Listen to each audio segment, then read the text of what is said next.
উনি সারা বিধানসভায় জাঙ্গিপাড়াতে মাত্র 4000 ভোট পেয়েছে। মানুষ ওনার মুখে ঝামাকালি ঘুষে দিয়েছে।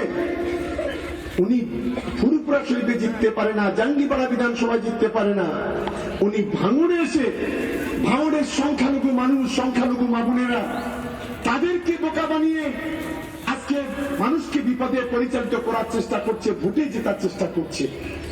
ভাঙড়ের মা বোনেদের বলি, একটা ধর্ষক একটা মায়ের সম্মান, কোটি মায়ের সম্মান। একজন মায়ের ইজ্জত নিয়েছে, ধর্ষণ করেছে, তার জন্য সে হাইকোর্টে গিয়ে মামলা করছে। ভোট চাইতে আসলে জিজ্ঞাসা করবেন, গত 5 বছরে আপনি এই পলিরহাট ওয়ানে কোন কাজটা করেছেন, এটা আপনাকে জিজ্ঞাসা করতে হবে। আমি আশা করি আমার ভাঙড়ের শুভবুদ্ধি সম্পন্ন মানুষ যারা আছেন, ভাঙড় তৃণমূল কংগ্রেসের যারা কর্মী আছেন, আমি তাদের কাছে অনুরোধ করব, আজকে যে রাস্তাগুলো উদ্বোধন হবে, এই রাস্তাগুলোর নাম আমি আপনাদেরকে বলে দিচ্ছি। এই রাস্তা হচ্ছে, একটা হচ্ছে সাতবাইয়া পশ্চিমপাড়া হইতে নাংলাক পর্যন্ত পিচের রাস্তা। ভাঙড়ের ছবি দেখাচ্ছিলাম, যেখানে সরাসরি শওকত মোল্লা তিনি বক্তৃতা রাখছিলেন এবং তার মধ্যে কিন্তু আবারও আইএসএফ নেতৃত্বকে তুলনা করলেন নওশাদের বিরুদ্ধে একাধিক অভিযোগ। আর একই সঙ্গে গতকালের যে সংঘর্ষ বাঁধলো এবং তারপরে আজকের পরিস্থিতির ছবি দেখাচ্ছি, যেখানে এখনো পর্যন্ত পড়ে রয়েছে বোমার ছত্রি। এবং এই সব কিছু ছবি থেকে একটাই প্রশ্ন, ভাঙড়েই রয়েছে, কোনোভাবে কিন্তু ভাঙড়ে পরিবর্তন হচ্ছে না ছবিটার। বারবারই সেখানে এভাবে বোমাবাজি এবং একই সঙ্গে গুলি চালানোর ঘটনা ঘটে। ঠিক এই জায়গা থেকে আজকে কি ছবি তুলে ধরেছেন আমাদের প্রতিনিধি ইন্দ্রাশিস, দেখাবো আপনাদেরকে।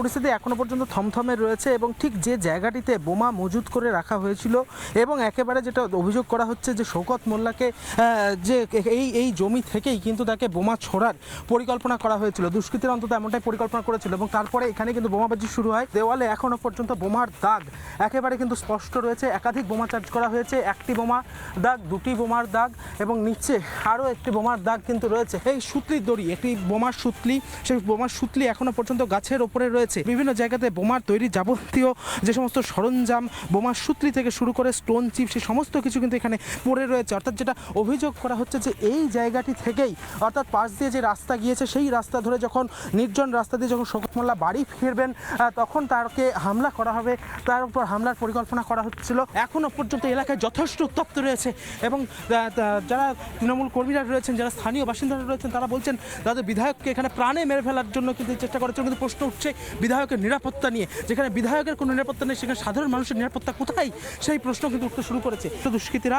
এবং এখানে যদি দুষ্কৃতীরা লুকিয়ে পড়ে, ফলত এখান থেকে কারা লুকিয়ে রয়েছে তাদেরকে খুঁজে বের করাও কিন্তু যথেষ্ট কষ্টসাধ্য।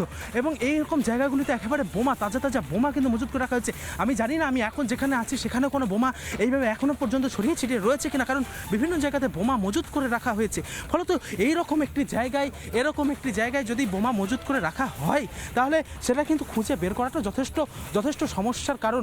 এবং সেইভাবেই কিন্তু পরিকল্পনা করা হয়েছিল, শওকত মোল্লাকে হামলার পরিকল্পনা করা হয়েছিল বলে এখনো পর্যন্ত অভিযোগ করা হচ্ছে। পলিরহাট থানা থেকে যখন আমাদের নেতা এমএলএ সাহেব শওকতদা যখন বাড়ি ফেরার পথে প্রথম টার্গেট ছিল যে উনি ওখান থেকে বাড়ি এসে পলিরহাট বাজার পার হয়ে কাশীপুরের দিকে থেকে জীবনতলায় যখন যাবে তখনও টার্গেট ছিল, কিন্তু ওখানেই মানে পলিরহাট থানার বাগানে ওনাকে অ্যাটাক করে। দ্বিতীয়বার অ্যাটাক করার টার্গেট ছিল যে খুনেবরতলা, একদম নির্জন জায়গা, এই জায়গাতে ওনাকে টার্গেট করা ছিল। এখানে 7খানা বোমা অলরেডি নিয়ে চলে গিয়েছে পুলিশ এবং 4খানা বোমা অলরেডি ফেটে গিয়েছে। এই যে আইএসএফের সমস্ত মোস্তান বাহিনী, তারাই ও লোককে খুন করার চক্রান্ত করছে। ওদের পায়ের তলায় মাটি নেই, ওদের ভাঙড়ে ভোট নেই, মানুষ ওদের কাছে সরিয়ে এসেছে নেই, এখন দুষ্কৃতি নিয়ে ওরা ফিরে আসার চেষ্টা করছে। ডান হাতে আমার হচ্ছে জমি এবং ডান হাতে জমি, বাঁ দিকে কিন্তু চলে যাচ্ছে হাই রোড। এই হাই রোড দিয়ে কিন্তু শওকত মোল্লার যাওয়ার কথা ছিল গতকাল রাত্রিরে এবং এই জমির মধ্যে সমস্ত সেই বোমাগুলিকে মজুত করে রেখেছিল দুষ্কৃতীরা।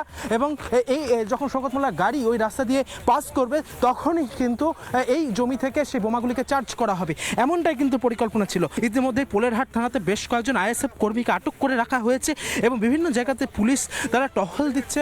তবে আইএসএফ পক্ষ থেকে যাবতীয় যে সমস্ত অভিযোগ সেগুলোকে ইতিমধ্যে অস্বীকার করা হয়েছে।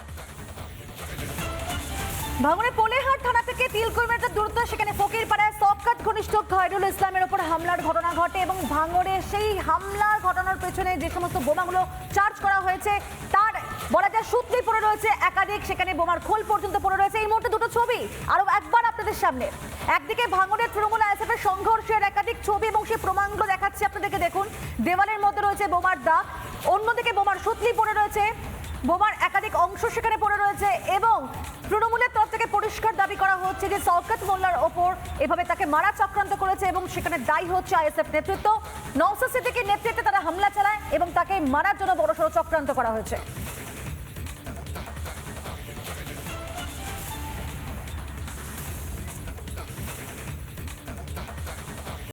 নানা ধরনের কন্টেন্ট দেখার জন্য লাইক করুন, শেয়ার করুন আমাদের ফেসবুক পেজ, সাবস্ক্রাইব করুন আমাদের ইউটিউব চ্যানেল। পাশাপাশি অন্যান্য ব্রেকিং নিউজের জন্য অবশ্যই চোখ রাখুন রিপাবলিক বাংলায়।